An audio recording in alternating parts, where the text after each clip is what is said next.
Welcome to one nation Telugu news. ముందుగా headlines చూద్దాం. ఏపీలో పెన్షన్ల పంపిణీ రేపు ఆదివారం కావడంతో ఒక రోజు ముందుగానే పంపిణీ. అనంతపురం జిల్లా నేమకల్లు గ్రామంలో చంద్రబాబు పర్యటన.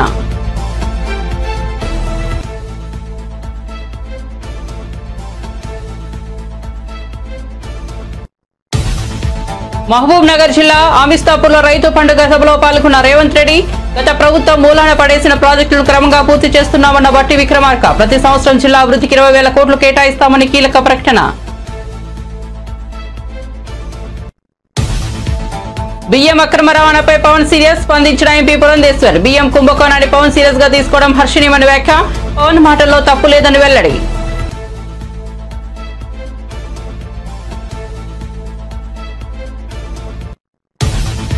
బీఆర్ఎస్ పాలనలో రాష్ట్రాన్ని దివాలా తీయించారన్న మహేష్ కుమార్ గౌడ్. ప్రభుత్వం చేస్తున్న పనులను ప్రజల్లోకి తీసుకెళ్లాలని సూచన. బీఆర్ఎస్ అసత్య ప్రచారాన్ని తిప్పికొట్టాలని వ్యాఖ్య.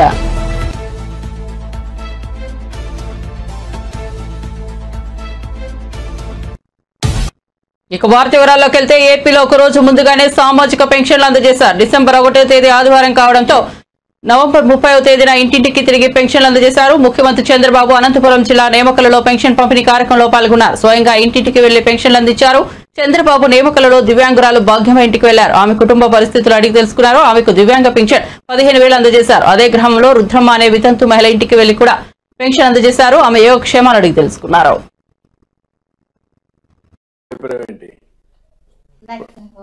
ఒకప్పటి నుంచి 3,000 నుంచి 4,000 ఇచ్చామమ్మా. ఒకప్పుడు నేనే ఉన్నప్పుడు 200 నుంచి 2,000 చేశాను. మళ్ళీ ఇప్పుడు 3,000 నుంచి 4,000 చేశాను. నీకు దీనివల్ల ఎంతవరకు వెసులుబాటు వస్తా ఉంది? ఇప్పుడు 4 సంవత్సరాలు అయితే వచ్చిన వస్తుంది. అందుకని ముందు లేదు. ఇప్పుడు పైన సంవత్సరం 3,000 తీసుకుంటుంటే ఇప్పుడు నువ్వు వచ్చినాక 4,000 రూపాయలు. నువ్వు వీళ్ళిద్దరు కూలికి పోయి కొంత డబ్బులు వస్తుంది, ఇదంతా కలిపి పెట్టుకుంటారా ఖర్చులకై? వాళ్ళకి పెళ్లి చేయాలి కదా నువ్వు?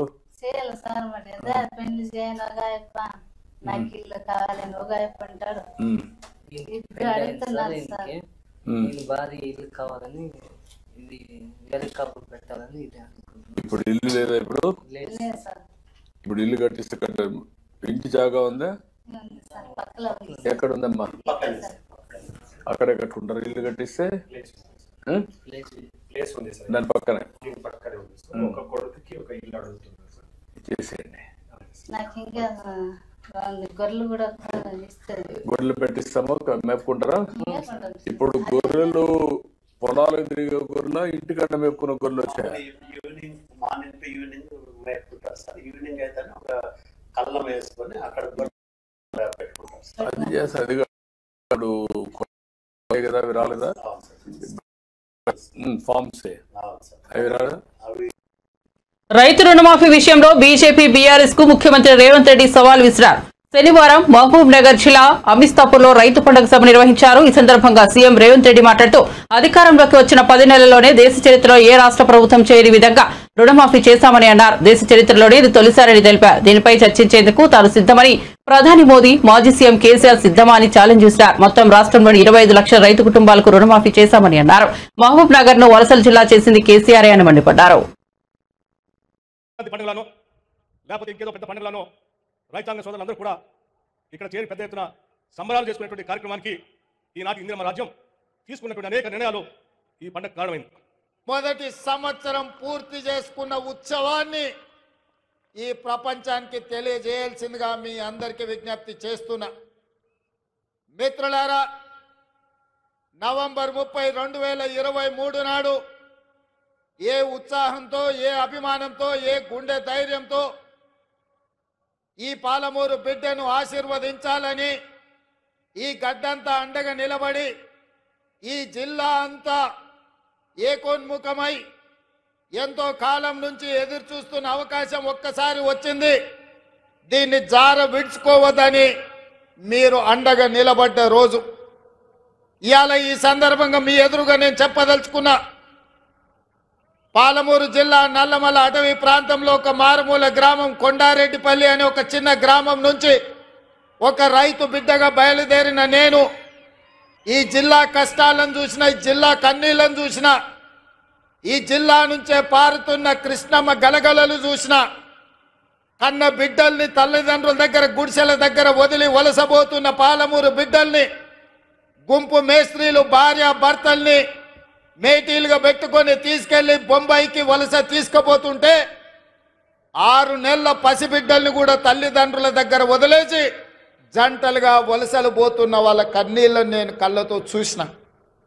ముఖ్యంగా అచ్చంపేట, నాగర్ కర్నూలు, వనపర్తి ప్రాంతంలో గుంపు మేస్త్రీల నాయకత్వంలో తట్ట పని, పార పని, మట్టి పని కోసం బొంబాయి దిక్కు వలసలు పోతుంటే ఆనాడు బస్సులు ప్రత్యేకంగా వందలాది బస్సులు ఈ జిల్లా నుంచి వలసలు తీసుకెళ్లడానికి రైతాంగాన్ని తీసుకెళ్తుంటే వనపర్తిలో నేను చదువుకునేవాడిని.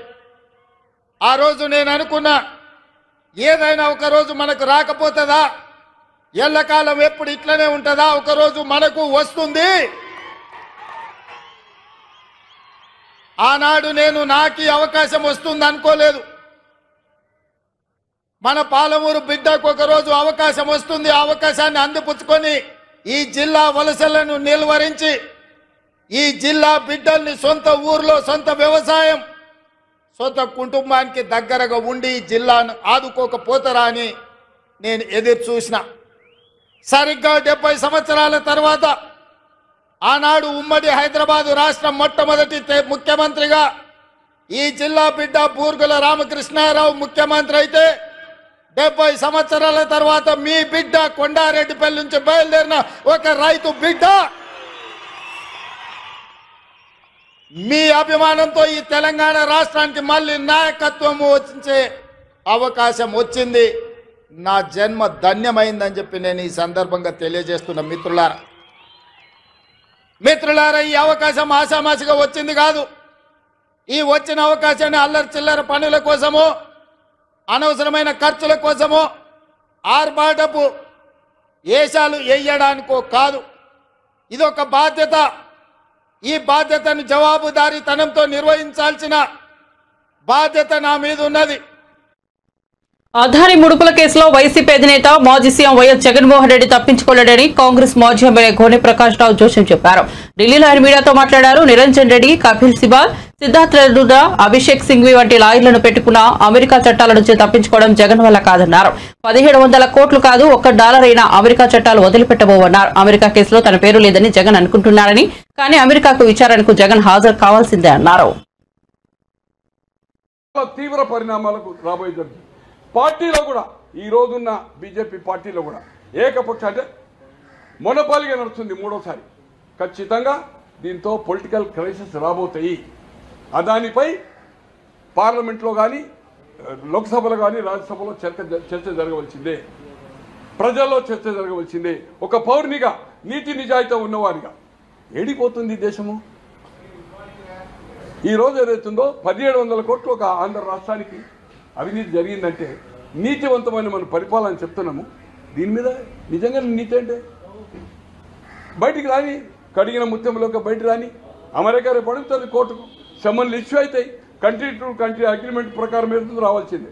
మీకు తెలుసు ఈ రోజు ఏదైతుందో బుష్ 2001లో మేలో bush president of second bush, చిన్న బుష్, పెద్ద బుష్ కాదు, ఆయన 2 కూతుర్లు బారుకు పోయారు. 21 years లేకపోయేది ఉంటే నాటాలు. బట్ ఫేక్ ఐడి కార్డు ఇచ్చారు. ఒకరు 19, ఒకరు 18, 2 కూతుర్లు ఇమీడియట్గా ఐడెంటిటీ చేసి పోలీసు వచ్చింది, డిటైన్ చేసి టికెట్ ఇచ్చింది. అంటే ఫైన్ వేస్తారు, వార్నింగ్ ఇస్తారు. అట్లా 2-3 సార్లు అయితే ఏం చేస్తారంటే జైలు పోతారు. తో ఏదైతుందో బుష్ రా నెంబర్ 1 అంటే ప్రెసిడెంట్ ఆఫ్ అమెరికా బిడ్డల్ని ఏదైతుందో తెలియదు. పేపర్ వచ్చిందంటే తెల్లారి ఫినిష్. ఎంక్వైరీ కేసు అంతే. ఈవెన్ ఒక గవర్నర్ రిటైర్ అయిపోయి ఇంట్లో ఉన్నా కూడా ఆరోపణలు వచ్చింది. మీకు అన్ని పంపాను, దాదాపు ఒక 20 ఇన్సిడెంట్లు పంపాను మీకు. గవర్నర్స్ ఉన్నారు దాంట్లో, లోక్సభ ఉన్నారు, కాంగ్రెస్ రాజ్యసభ ఉన్నారు, తర్వాత ప్లస్ పోలీస్ అధికారులు ఉన్నారు. ఏ విధంగా ఎంత చిన్న అమౌంట్ కోసం మీకు 20 ఇన్సిడెంట్స్ మీకు ఏదైతుందో ఫార్వర్డ్ చేశాను. అలాగే ఈరోజు ప్రపంచ దేశాలను వణికించిన సద్దాం ఎక్కడ పట్టుకున్నారు, ఏ పరిస్థితి అయింది? బంకర్ ఈజ్ ఏ సిఐఏ అంటే అమెరికన్ ఏజెన్సీ ద్వారా. బిల్ లాడెన్ ఎలా పట్టుకున్నారు, ప్రెసిడెంట్ ఎట్లా సూపర్వైజ్ చేసాడు అమెరికన్ ప్రెసిడెంట్. అలాగే ఇంకొకటి ఏంటంటే కాసిం సోలేమాన్ 2020లో అతను ఇరానియన్ మేజర్ జనరల్. ఎటువంటి టార్చర్ అంటే అమెరికన్ ఎట్లా చేంజింగ్ చేసింది. ఈ చట్టాలకు వెళ్ళి ఎవ్వరు తప్పించుకోలేరు. అదాని ఖచ్చితంగా, అదాని కుటుంబ సభ్యులు ఖచ్చితంగా కోర్టుకు అక్కడ శిక్ష పడకపోవడం సమస్య లేదు. మనీ ట్రాన్సాక్షన్ వేల కోట్ల రూపాయల ట్రాన్సాక్షన్ జరిగింది. గురుకులాల్లో ఫుడ్ పాయిజనింగ్ ఘటనల వెనుక తన హస్తం ఉందంటూ మంత్రి కొండా సురేఖ ఆరోపణలు చేశారని, ఆధారాలు ఉంటే విచారణ కోసం సీబీఐకి ఇవ్వాలని బీఆర్ఎస్ నేత ఆర్ఎస్ ప్రవీణ్ కుమార్ డిమాండ్ చేశారు. తెలంగాణ భవన్ లో నిర్వహించిన మీడియా సమావేశంలో ఆయన మాట్లాడుతూ కేటీఆర్ గురుకుల బాట అనే కార్యక్రమాన్ని చేపట్టారన్నారు. గురుకుల విద్యార్థులు ఎదుర్కొంటున్న సమస్యలు తెలుసుకోవడానికే ఈ కార్యక్రమం చేపట్టినట్లు వెల్లడించారు. గురుకుల బాట అని తాము కార్యక్రమాన్ని చేపట్టగానే కాంగ్రెస్ కు భయం పట్టుకుందని ఎద్దేవా చేశారు. తాను విద్యార్థులకు కలుషిత ఆహారం పెడుతున్నట్లు కొండా సురేఖ చెప్పడం విడ్డూరంగా ఉందన్నారు. రాష్ట్ర ప్రజలు కొండా సురేఖను గతంలో తిరస్కరించారని వ్యాఖ్యానించారు. మహిళలపై ఆమె చేసిన వ్యాఖ్యలకు గాను కేసు పెట్టాలని కోర్టు చెప్పిందని గుర్తు చేశారు. ఆమెకు మంత్రి పదవిలో కొనసాగే అర్హత లేదన్నారు. మతి స్థితితో లేని కొంతమంది రాజకీయ నాయకులను గాంధీ భవన్లో కూర్చోబెట్టి రకరకాల వేదికల మీద మాట్లాడిస్తున్నాడు.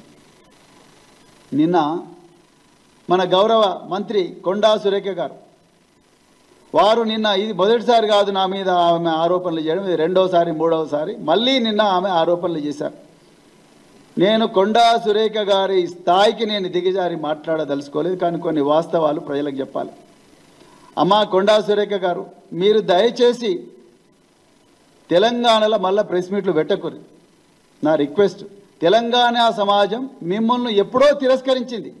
తెలంగాణ ఉద్యమ సమయంలోనే మీరు మానుకోటలో రైల్వే స్టేషన్ దగ్గర తెలంగాణ బిడ్డల మీద, తెలంగాణ పోరాట యోధుల మీద, తెలంగాణ విద్యార్థి నాయకుల మీద ఘోరంగా దాడి చేసినప్పుడే మిమ్మల్ని తెలంగాణ తిరస్కరించింది.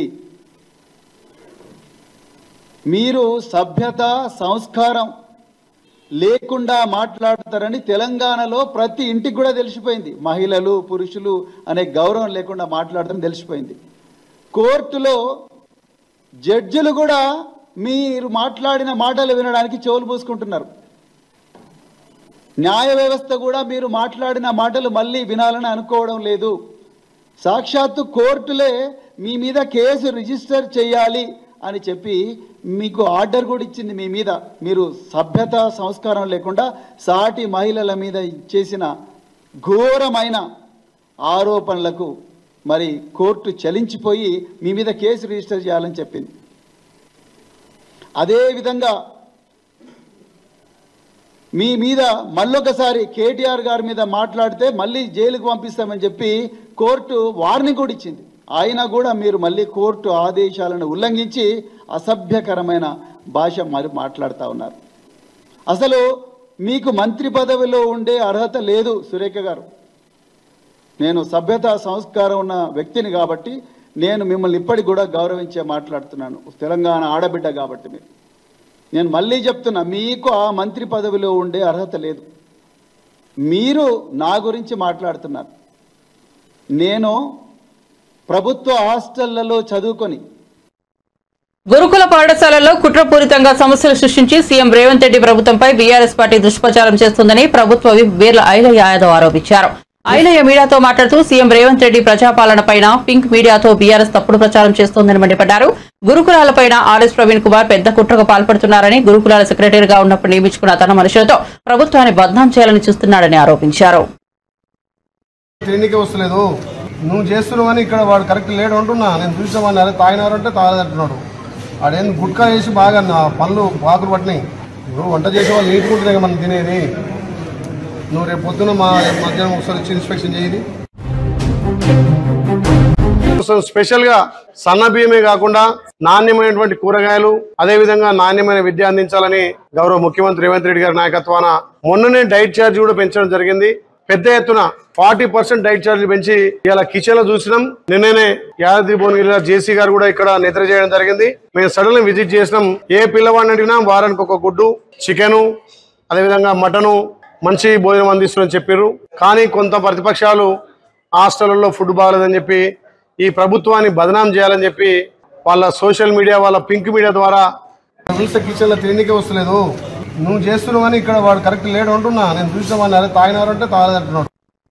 రాష్ట్రంలో ఎన్డీఏ కూటమి ప్రభుత్వంపై వైసీపీ నేత మాజీ మంత్రి పేర్నినాని సంచలన వ్యాఖ్యలు చేశారు. ఏపీలో శాంతి భద్రతలను చంద్రబాబు సర్కార్ గాలికొదిలేసిందని విమర్శించారు.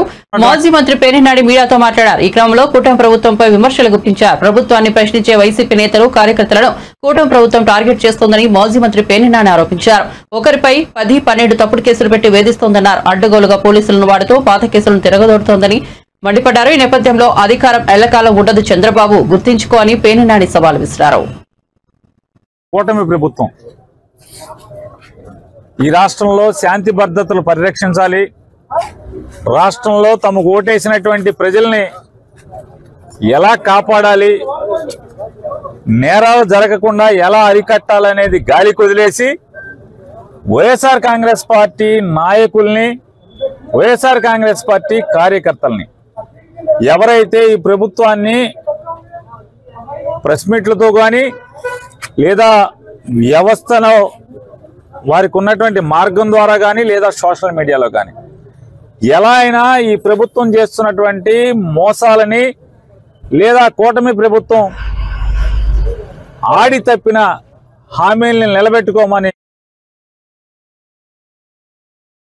అందరినీ తప్పుడు కేసులతో వేధించే కార్యక్రమం, పోలీసు వ్యవస్థ మొత్తాన్ని ఈ రాష్ట్ర ప్రజల యొక్క పరిరక్షణ కోసం కాకుండా, శాంతి భద్రతల్ని కాపాడటం కోసం కాకుండా వైఎస్ఆర్ కాంగ్రెస్ పార్టీ కార్యకర్త దగ్గర నుంచి నాయకుల వరకు కూడా అందరినీ వేధించే కార్యక్రమమే ప్రధాన ఉద్యోగంగా పోలీసులను వాడుతున్నారు. ఇవాళ గన్నవరం నియోజకవర్గంలో 2024 జనవరి మాసంలో కొంతమంది కొట్టుకుంటే దానిలో 326 క్రైమ్ రిజిస్టర్ అయితే దానిలో 5-6 ముద్దాయిలు అరెస్ట్ అయ్యి 6 రోజులు జైల్లో ఉండి బెయిల్ తీసుకుని జనవరి నుంచి వాళ్ళు శుభ్రంగా రోడ్ల మీద తిరుగుతుంటే అదే కేసుని ఇవాళ ఛార్జ్ షీట్ వేసేసారు, కంప్లీట్ ఫైనల్ ఛార్జ్ షీట్ వేశారు. కానీ కోర్టులో సీసీ నెంబర్ పడలేదనే సాకుతో, అంటే ఆ అవకాశాన్ని తీసుకుని, అంటే మళ్ళీ ఆ ఛార్జ్ షీట్ని వెనక్కి తెచ్చుకుని పాత అధికారులు ఎస్ఐలు కానీ సిఐలు కానీ ఇన్వెస్టిగేషన్ ఆఫీసర్లు సరిగ్గా విచారణ చేయలేదని చెప్పని మళ్ళీ దాన్ని ఓపెన్ చేసి మళ్ళీ తప్పుడు కేసులు 8 మందిని బనాయించి వీళ్ళు కుట్ర చేశారని చెప్పని మళ్ళీ సెక్షన్ ఆల్టర్ చేసి హత్యా ప్రయత్నం చేశారని చెప్పని 307 సెక్షన్ మార్చి వీళ్ళందరినీ కూడా వేధించడం, ధర్మంగా న్యాయం గెలుస్తున్నట్టుగా మ్యాజిస్ట్రేట్ గారు 307 సెక్షన్ తొలగించారు. కానీ బెయిల్ కోసం మూవ్ చేస్తే నల్ల కోటేసుకుని ధర్మంగా వ్యవహరించాల్సినటువంటి పబ్లిక్ ప్రాసిక్యూటర్ కూడా పచ్చ చొంకాల ఒత్తిడికి లొంగి నాకు బెయిల్ పిటిషన్ నాకు అందలేదు, నాకు ఖాళీ. బీఆర్ఎస్ పాలనలో 8 లక్షల కోట్ల అప్పులు చేసి రాష్ట్రాన్ని ఆర్థికంగా దివాలా తీయించారని టీపీసీసీ అధ్యక్షుడు మహేష్ కుమార్ గౌడ్ విమర్శించారు. అక్రమాలకు పాల్పడి రాష్ట్రాన్ని నాశనం చేసిన చరిత్ర బీఆర్ఎస్ వాళ్ళదని చెప్పారు. కాంగ్రెస్ పార్టీ ఎన్ని మంచి పనులు చేస్తున్నా బీఆర్ఎస్ నేతలు అబద్దాలు ప్రచారం చేస్తూ పబ్బం గడుపుకుంటున్నారని మండిపడ్డారు. గాంధీభవన్లో ఆయన మీడియాతో మాట్లాడారు. ప్రభుత్వం చేసిన మంచి పనులను ప్రజల్లోకి వెళ్లి ప్రచారం చేయాల్సిన అవసరం ఉందని మహేష్ కుమార్ గౌడ్ అన్నారు. మనం చేసిన పనులను చెప్పుకోకపోతే వెనుకబడిపోతామని పార్టీగా ఎడర్కు సూచించారు. బీఆర్ఎస్ అసత్య ప్రచారాన్ని తిప్పికొట్టాలని చెప్పారు. 10 ఏళ్లలో బీఆర్ఎస్ చేయలేని పనులు 10 నెలల్లో కాంగ్రెస్ ప్రభుత్వం చేసి చూపించిందని అన్నారు. మతతత్వ ప్రచారంతో బీజేపీ లబ్ధి పొందుతోందని చెప్పారు. బెనర్జీ గారు, ఇందిరా శోభన్ గారు, జావేద్ గారు, జగదీష్ గారు, వేదిక ముందున్న జిల్లా అధ్యక్షులు, రాష్ట్ర కార్యవర్గ సభ్యులు, స్నేహితులందరికీ కూడా నమస్కారాలు. తెలంగాణలో కాంగ్రెస్ ప్రభుత్వం వచ్చింది అంటే అది మీ వల్ల అనే మాట నేను చాలా చోట్ల చెప్తా ఉంటాను. తెలంగాణ में सरकार बनाने में कार्यकर्ताओं का भाग ज़्यादा है, उन्हीं की वजह से सरकार बनी. रेवंत रेड्डी जी पीसी प्रेसिडेंट थे, हम वर्किंग प्रेसिडेंट थे, हम बहुत सारे मेहनत करे, लेकिन कार्यकर्ताओं का मेहनत के बिना सरकार नहीं बनी. ये हर मीटिंग में बोलता हूँ.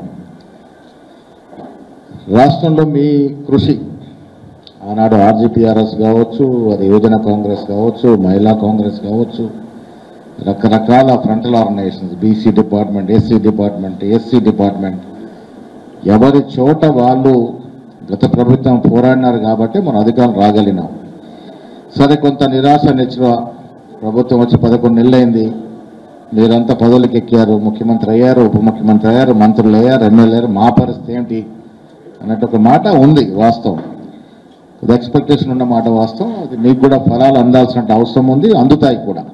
వెనక ముందు కార్యకర్తల యొక్క భాగస్వామ్యం ఈ ప్రభుత్వంలో ఉండబోతా ఉంది. ఇదివరకే మీరు చూసినారు, 37 కార్పొరేషన్ చైర్మన్లు వేస్తే దాదాపు 80% పైగా జిల్లా కాంగ్రెస్ కమిటీ అధ్యక్షుడు. గతంలో ఎప్పుడు ఇలా జరగలేదు. జీసీసీ అధ్యక్షుల వారిని, ఫ్రంటల్ అధ్యక్షుల వారు 80% పైగా కార్పొరేషన్ చైర్మన్లు అయినారు.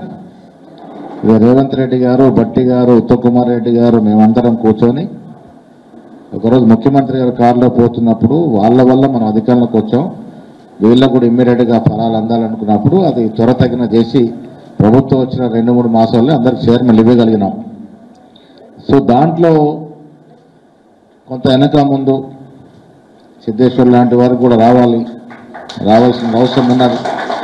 మిగిలిపోయిన వాళ్ళకు కూడా చైర్మన్తో పాటు డైరెక్టర్స్ కూడా చాలామంది, సిద్ధేశ్వర్ గారు మీరు సీనియర్గా అంటే నిన్న మొన్న వచ్చినట్టు కాకుండా 5 ఏళ్ళు 10 ఏళ్ళ నుంచి ఎవరైతే ఈ ఆర్మీస్ అంటు పెట్టుకున్నారో, ఇప్పుడు ధనలక్ష్మి ఉంది, పాదయాత్రలో భారత జోడో యాత్రలో పాల్గొంది, మీనాక్షితో మొత్తం పాదయాత్ర ఉంది. మహిళలు జెంట్స్ చాలామంది ఉన్నారు, చందన ఉండే, చాలామంది శ్రమించి కష్టపడే వ్యక్తులు. వాళ్ళ లిస్ట్ ఒకటి ఇవ్వండి, డెఫినెట్గా వచ్చే ఏపీలోని కాకినాడ పోర్టును శుక్రవారం డిప్యూటీ సీఎం పవన్ కళ్యాణ్ సందర్శించిన విషయం తెలిసిందే. ఈ క్రమంలో పవన్ కళ్యాణ్ రేషన్ బియ్యం అక్రమ రవాణాపై సీరియస్ అయ్యారు. అయితే తాజాగా బియ్యం అక్రమ రవాణాపై బీజేపీ రాష్ట్ర అధ్యక్షులు ఎంపీ దగ్గుబాటి పురంధేశ్వరి స్పందించారు. ఈ క్రమంలో పవన్ కళ్యాణ్ ఈ విషయాన్ని సీరియస్ గా తీసుకోవడాన్ని స్వాగతిస్తున్నామని ఆమె తెలిపారు. ఈ సందర్భంగా ఆమె మాట్లాడుతూ కాకినాడ పోర్టును కేంద్రంగా చేసుకుని విదేశాలకు అక్రమంగా బియ్యం రవాణా చేసిన అంశంపై తాము గతంలో కూడా ప్రశ్నించామని ఆమె గుర్తించారు. ఇప్పుడు ఆ ప్రాంతంలో పవన్ కళ్యాణ్ పర్యటన తమ వాదనకు బలం చేకూరిందన్నారు. ఈ క్రమంలో రాష్ట్ర పౌర సరఫరాల శాఖ మంత్రి నాదెండ్ల మనోహర్ వివిధ ప్రాంతాల్లో చేసిన తనిఖీల్లో రేషన్ బియ్యం అక్రమ రవాణా, గోదాముల్లో నిల్వలు బయటపడ్డాయన్నారు. ఇవన్నీ కాకినాడ పోర్టు నుంచి నౌకల ద్వారా తరలిస్తున్నట్లు గుర్తించారని ఎంపీ పురంధేశ్వరి వ్యాఖ్యానించారు. National smuggling of PDS rice కాబట్టి ఇది ఇంటర్నేషనల్ ఇష్యూవే కదా, కనుక వాటన్నిటిని దృష్టిలో పెట్టుకుని పవన్ కళ్యాణ్ గారు it may turn out to be an international issue అని చెప్పడంలో ఎటువంటి అతిశయోక్తి లేదు.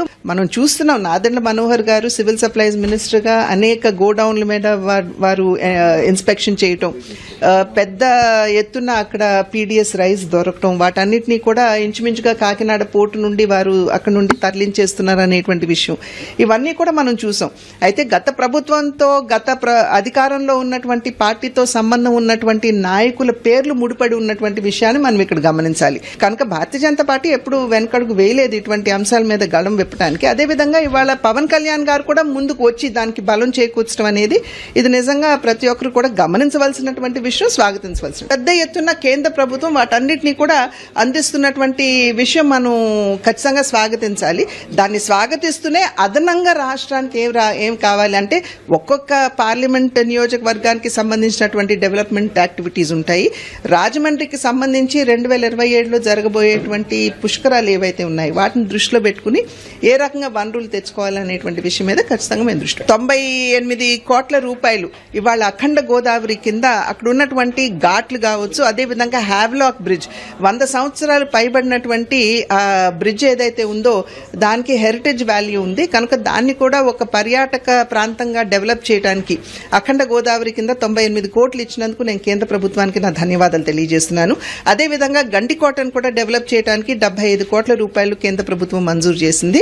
మనకి సహకరిస్తున్నటువంటి కేంద్ర ప్రభుత్వానికి, మోడీ గారికి నా ధన్యవాదాలు తెలియజేస్తున్నాను. తెలంగాణలో కాంగ్రెస్ ప్రభుత్వంపై తీవ్ర విమర్శలు చేశారు కేంద్ర మంత్రి కిషన్ రెడ్డి. కాంగ్రెస్ ప్రభుత్వ పాలనలో ఏ ఒక్క వర్గము సంతోషంగా లేదన్నారు. ఎన్నికల సమయంలో ఇచ్చిన హామీలను అమలు చేయడంలో ప్రభుత్వం పూర్తిగా విఫలమైందని మండిపడ్డారు. ఈ క్రమంలో కాంగ్రెస్ ప్రభుత్వ వైఫల్యాలను డిసెంబర్ 6న బహిరంగ సభ ద్వారా ప్రజలకు వెళ్లనున్నట్లు చెప్పుకొచ్చారు. కేంద్ర మంత్రి కిషన్ రెడ్డి బీజేపీ ఆఫీసులో శనివారం మీడియాతో మాట్లాడుతూ రాష్ట్రంలోని ఏ ఒక్క వర్గం సంతోషంగా లేదన్నారు. హామీల అమలులో కాంగ్రెస్ ఫెయిల్ అయింది. రాష్ట్రంలో 2 లక్షల ఉద్యోగాలు భర్తీ చేస్తామన్న కాంగ్రెస్ ప్రభుత్వం నుంచి నోటిఫికేషన్లు లేవన్నారు. గత ప్రభుత్వం పరీక్షలు నిర్వహించిన వాటికి వీళ్లు భర్తీ చేశామని చెబుతున్నారు. ఆరోగ్య రుణమాఫీ చేసి మొత్తం పూర్తి చేశామని చెబుతున్నారని తెలిపారు. తీసుకున్నా లేకపోతే వెల్ఫేర్ యాక్టివిటీ తీసుకున్నా పూర్తిగా కేంద్ర ప్రభుత్వం నుంచి వస్తున్నటువంటి సహకారమే తప్ప ఈరోజు రాష్ట్రంలో ఏ రకమైనటువంటి కార్యక్రమాలు చేపట్టడం లేదు. ముఖ్యంగా ఈరోజు స్థానిక సంస్థల ఎన్నికలు జరుగుతూ ఉన్నాయి. గ్రామ పంచాయతీలకు గతంలో పరిపాలన చేసినటువంటి టిఆర్ఎస్ పార్టీ ఒక్క రూపాయి కూడా ఏ రోజు ఇవ్వలేదు. మరి ఈరోజు సంవత్సరం పాటుగా అధికారం వెలగబెట్టినటువంటి రేవంత్ రెడ్డి కాంగ్రెస్ పార్టీ ప్రభుత్వం కూడా గ్రామ పంచాయతీలకు ₹1 ఇచ్చిన పాపాన పోలేదు. కేంద్ర ప్రభుత్వం నేరుగా 15th ప్లానింగ్ కమిషన్ ప్రకారం ఫైనాన్స్ కమిషన్ నివేదిక ఆధారంగా గ్రామ పంచాయతీ నిధులు ఇస్తున్నారే తప్ప కేంద్ర ప్రభుత్వం ఇచ్చేటువంటి మనరేగా ఆధ్వర్యంలో గ్రామాల్లో ఇంటర్నల్ రోడ్స్ కానీ ఇతరత్ర అభివృద్ధి కార్యక్రమాలు జరుగుతున్నాయి తప్ప రాష్ట్ర ప్రభుత్వం ₹1 కూడా ఇవ్వలేదు. అందుకే ఈరోజు ఈ రాష్ట్రంలో ఏ ఒక్క వర్గం కూడా సంతోషంగా లేదు. అది రైతాంగం కావచ్చు, మహిళలు కావచ్చు, నిరుద్యోగులు కావచ్చు, విద్యార్థులు కావచ్చు, అన్ని వర్గాల ప్రజలు కూడా ఈరోజు అసంతృప్తితో ఉన్నారు. దీన్ని దృష్టిలో పెట్టుకొని మనము రానున్న రోజుల్లో మరి ప్రజలను సంఘటితం చేసి ఒక ఉద్యమ బాట పట్టాల్సినటువంటి అవసరం ఉంది. ఆ దిశలోనే పార్టీని రూపకల్పన చేయాలి. ఈరోజు మనము సంఘటన పార్టీ సంస్థాగత వివరాలు చూస్తా ఉన్నాం. పోలింగ్ బూత్ స్థాయి నుంచి జాతీయ స్థాయి వరకు కూడా కొత్త కమిటీలు రాబోతా ఉన్నాయి. కొత్త రక్తం పార్టీలో చేరబోతా ఉంది. కొత్త నాయకత్వం ఈరోజు గ్రామ స్థాయి నుంచి జాతీయ స్థాయి వరకు కూడా భారతీయ జనతా పార్టీలో రానున్నారు. విద్యుత్ ఛార్జీలు పెంచి తమపై నిందలు మోపడం దారుణమంటూ కూటమి సర్కార్ తీరుపై మాజీ మంత్రి కాకాని గోవర్ధన్ రెడ్డి మండిపడ్డారు. ఆయన మీడియా సమావేశంలో మాట్లాడుతూ ఎన్నికల ప్రచారంలో కరెంట్ ఛార్జీలు పెంచానని చెప్పి రెండోసారి కూడా పెంచుతున్నారంటూ దుయ్యబట్టారు. 9,400 కోట్ల రూపాయల అదనపు భారాన్ని ప్రజలపై మోపుతున్నారన్నారు. విద్యుత్ రంగం క్షోభంలో కూరుకుపోవడానికి చంద్రబాబు ప్రధాన కారణమన్నారు. 2014 నుంచి 19 మధ్య సోలార్, విండ్ పవర్ ను సగటున 5.10 పైసలపైనే చంద్రబాబు ఒప్పందం కుదుర్చుకున్నారు. వైఎస్ జగన్ నిర్ణయం వల్ల రాష్ట్రానికి 1,10,000 కోట్ల ఆదాయం వస్తే చంద్రబాబు హయాంలో 90,000 కోట్ల రూపాయల ప్రజలపై భారం పడిందన్నారు. చంద్రబాబు దిగిపోయేసరికి 26,215 కోట్ల రూపాయల అప్పు ఊబిలోకి డిస్కంలు వెళ్లిపోయాయని కాకాని వివరించారు. సంబంధించినటువంటి విద్యుత్ అదనంగా వసూలు చేయాలి ప్రజల దగ్గర నుంచి అనే అదనపు భారాన్ని ఈరోజు ప్రజలకు అనేక రకాలుగా ట్రూ అప్ ఛార్జెస్, ఇంధన సర్దుబాటు ఛార్జీలు, రకరకాలైనటువంటి పేర్లతో ఈరోజు ప్రజల నుంచి ముక్కుబిండి వసూలు చేయడానికి చంద్రబాబు నాయుడు గారు సిద్ధపడ్డారు. ఒక్కసారి ఈరోజు చంద్రబాబు నాయుడు మాట్లాడుతున్నాడు. ఏమనంటే వైఎస్ఆర్ కాంగ్రెస్ పార్టీ ప్రభుత్వంలో తీసుకున్నటువంటి నిర్ణయాల వల్ల, వైఎస్ఆర్ కాంగ్రెస్ పార్టీ ప్రభుత్వంలో తీసుకున్నటువంటి అనేక కార్యక్రమాల వల్ల ఈరోజు ఈ విద్యుత్ ఛార్జీలు భారం పడుతుందని చెప్పాడు. చంద్రబాబు నాయుడు మాట్లాడేటువంటి ప్రతి మాట వైఎస్ఆర్ కాంగ్రెస్ పార్టీని, జగన్మోహన్ రెడ్డి గారిని తలుచుకుంటే తప్ప చంద్రబాబుకి, కూటమి పెద్దలకి నిద్ర పట్టేటువంటి పరిస్థితి లేదు. కాబట్టి మీరు చేసినటువంటి ప్రతి పొరపాటు, మీరు ప్రజలను మోసం చేయాలనుకున్నటువంటి ప్రతిసారి జగన్మోహన్ రెడ్డి గారి మీద ఆ నిందలు మోపడానికి మీరు సిద్ధపడడం, దానికి అనుకూలంగా కొంత పచ్చ మీడియా బాకా ఓదరం అనేటువంటిది ఆంధ్ర రాష్ట్రంలో పరిపాటిగా మారిపోయింది. వాస్తవం చెప్పాలి అంటే ఈరోజు వీటన్నిటికీ కారణం ఆంధ్ర రాష్ట్రం విద్యుత్ రంగం పెను సంక్షేమంలో కూరుకుపోవడానికి ప్రధాన కారకుడు చంద్రబాబు నాయుడు గారు. 2014 నుంచి 2019 వరకు చంద్రబాబు నాయుడు గారు తీసుకున్నటువంటి అనేక రకాలైనటువంటి నిర్ణయాలు ఆశపడి అవినీతికి పాల్పడుతూ ఒప్పందాలు, విద్యుత్ ఒప్పందాలు, పవర్ పర్చేజ్ అగ్రిమెంట్స్ చేసుకోవడం వల్ల ఈరోజు రాష్ట్రానికి ఇటువంటి దుస్థితి ఏర్పడింది. బులెటిన్ ముగించే ముందు హెడ్లైన్స్ మరోసారి చూద్దాం. ఏపీలో పెన్షన్ల పంపిణీ రేపు ఆదివారం కావడంతో ఒకరోజు ముందుగానే పంపిణీ. అనంతపురం జిల్లా నేమకలు గ్రామంలో చంద్రబాబు పర్యటన.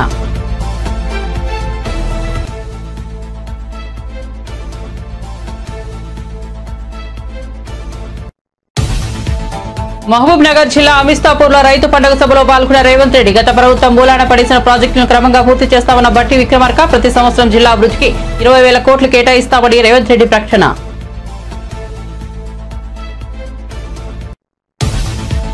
బియ్యం అక్రమ రవాణాపై పవన్ సీరియస్, స్పందించిన ఎంపీ పురంధేశ్వర్. బియ్యం కుంభకోణాన్ని పవన్ సీరియస్ గా తీసుకోవడం హర్షణీయమని వ్యాఖ్య. పవన్ మాటల్లో తప్పు లేదని వెల్లడి.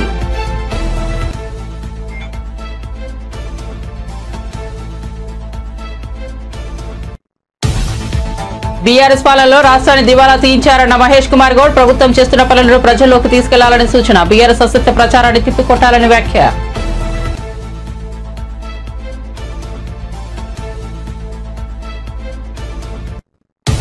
మరిన్ని అప్డేట్స్ కోసం చూస్తూనే ఉండండి వన్ నేషన్ తెలుగు న్యూస్.